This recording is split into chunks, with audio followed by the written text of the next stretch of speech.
এমন 8টা সময় আছে রমজান মাসে, 8টা সময় দোয়া কবুল করলে 100% গ্যারেন্টি একটা দোয়া আল্লাহ ফিরাবেন না। সুবহানাল্লাহ। কয়টা সময়? পারলে এগুলা লিখে নিয়ে যান, মানুষকে এগুলো আগামীকাল থেকে বলবেন, আপনারাও দাওয়াতি কাজ করবেন। রমজান মাসে দৈনিক এই 8টা সময়ে দোয়া করতে ভুলবেন না। কয়টা সময়? 8টা সময়। 1 নাম্বার, মা বাইনাল আযানি ওয়াল ইকামা, প্রত্যেক দিন নামাজের জন্য আজান হয় কয়বার? এই যে আজান দেওয়ার পরে মসজিদে মুয়াজ্জিন সাহেব নামাজে জামাতের টাইমে ইকামত দেন, আজান আর ইকামতে এই যে মাঝখানে 15 মিনিট 20 মিনিট সময় থাকে, ওই টাইমে যুবকরা ফেসবুক চালায়, মুরব্বীরা পাশে থাকা মুরব্বীর সাথে গল্প করে, আর মা বোনরা দেখা যায় আজান হওয়ার পরে ইকামত পর্যন্ত তারাও তাদের থালা বাসন ঘষতেই থাকে। আহারে বরকতের সময়টা তারা বুঝে না। শুনেন, আল্লাহর নবী বলেছেন, লা ইউরাদ্দুদ দুআউ বাইনাল আযানি ওয়াল ইকামা, আজান ইকামতের মাঝখানের এই যে কয়েক মিনিট সময় আছে, এই সময়ে বান্দা যে দোয়া করবে আল্লাহ এই দোয়া ফিরায়া দিবেন না। 1 নাম্বার সাজেশন পাইছেন না? কোন টাইমে দোয়া করবেন? আজান আর ইকামতের। কি আপনারা করবেন? তো করবেন। কারা কারা করবেন না হাত তুলেন।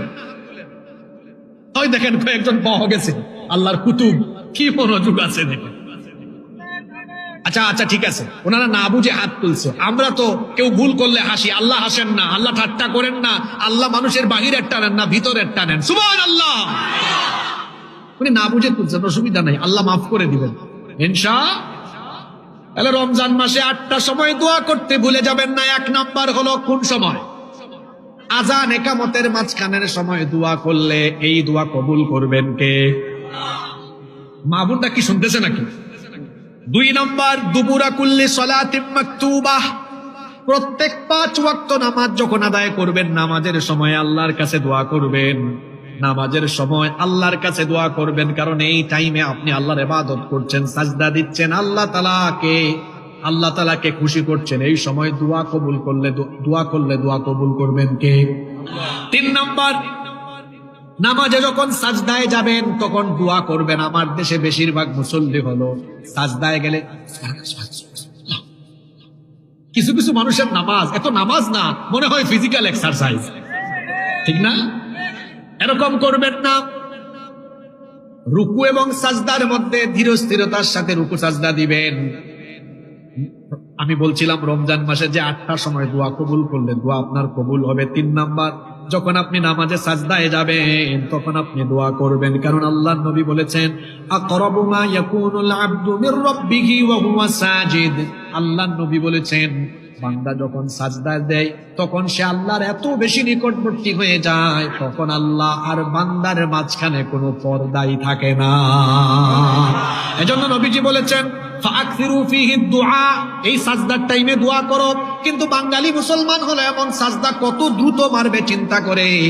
একটা নিরীহ আমল, দেখেন আমি কি শব্দ চয়ন করলাম, নিরীহ আমল, যে আমলটা কেউই করে না, এই আমলটা আজকে থেকে আপনারা করার চেষ্টা করবেন।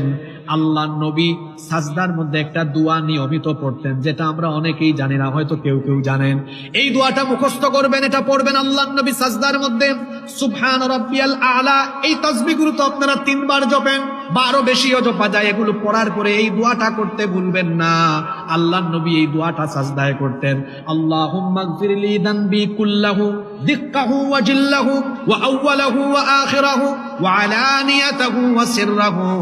একবার আমার সাথে বলেন, আমি আল্লাহর কাছে দোয়া করছি, আল্লাহ যেন আপনাদের স্মৃতিপটে ধারণ করার ক্ষমতা দেন। বলেন আমিন। বলেন আল্লাহুম্মা গফিরলি, একটু ঠোঁটটাকে খুলে দিয়ে মনটা বড় করে বলেন, আল্লাহুম্মা গফিরলি যানবি কুল্লাহু দিক্কাহু ওয়া জিল্লাহু ওয়া আউওয়ালাহু ওয়া আখিরাহু ওয়া আলানিয়াতাহু ওয়া সিররাহু। এত সুন্দর দোয়া যদি আপনি বুঝতেন, নামাজের মধ্যে শুধু চোখের পানি ঝরতো। মাঝে মাঝে আমরা বা অনেক আলেমরা সাজদায় কাঁদে, পাবলিক বুঝে না হুজুর কেন কাঁদে। আপনি যদি বুঝতেন তাহলে আপনিও কাঁদতেন। কি সুন্দর দোয়া, আল্লাহুম্মা গফিরলি যানবি কুল্লাহু, হে আল্লাহ আমার সকল গুনাহ তুমি মাফ করে দাও। দিক্কাহু ওয়া জিল্লাহু,